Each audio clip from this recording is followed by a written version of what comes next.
Hi friends, welcome to ఇంటి వంట. ఇవాల్టి టేస్టీ అండ్ యమ్మీ రెసిపీ వచ్చేసి రాగి పిండితో బోండా రెసిపీని మీకు చూపించబోతున్నానండి. చేయడం చాలా సింపుల్. 10 నిమిషాల్లో ఎప్పుడైనా స్నాక్స్ తినాలి అనిపించినప్పుడు పిల్లలకి తప్పకుండా చేసి పెట్టండి. డెఫినెట్గా లైక్ చేస్తారు. అదే కాకుండా ఇది హెల్త్కి కూడా చాలా మంచిది, ఎందుకంటే మనం ఇందులో రాగి పిండి వాడుతున్నాం కాబట్టి. మరి లేట్ చేయకుండా ఈ సింపుల్ స్నాక్ రెసిపీ ఏంటో, ఆ ప్రాసెస్ ఏంటో చూసేద్దాం పదండి. ముందుగా 2 పెద్ద ఆనియన్స్ని తీసుకొని ఇలా సన్నగా చాప్ చేసి పెట్టుకున్నాను. మీరు మీ క్వాంటిటీకి తగినట్లుగా కట్ చేసి పెట్టుకోండి. అలాగే కొత్తిమీరని కూడా ఇలా సన్నగా చాప్ చేసి పెట్టుకోండి. ఇందులో కొత్తిమీర ఫ్లేవర్ అనేది చాలా బాగుంటుంది. అలాగే మీ కారానికి తగినట్లుగా పచ్చిమిరపకాయని తీసుకొని దాన్ని కూడా కొంచెం రఫ్గా చాప్ చేయండి.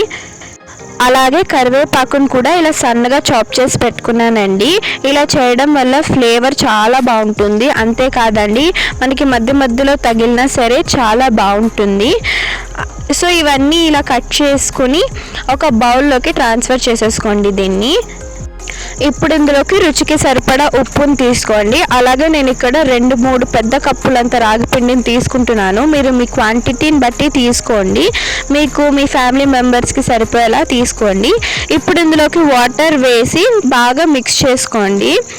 కొంచెం వాటర్ వేసుకుంటూ మిక్స్ చేయండి, ఒకేసారి వేయకుండా. మొత్తానికి కన్సిస్టెన్సీ అనేది మనం బోండాని డ్రాప్ చేసే విధంగా ఉండాలి, ఈ విధంగా ఉండాలి. సో ఇప్పుడు మనం వేడి ఆయిల్లో దీన్ని చిన్న బోండాల కింద వేసుకోవాలి. దీన్ని బాగా ఫ్రై చేయండి.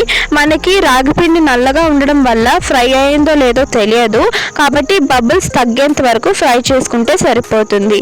ఆ తర్వాత ప్లేట్లోకి తీసి సర్వ్ చేసుకోవడమే.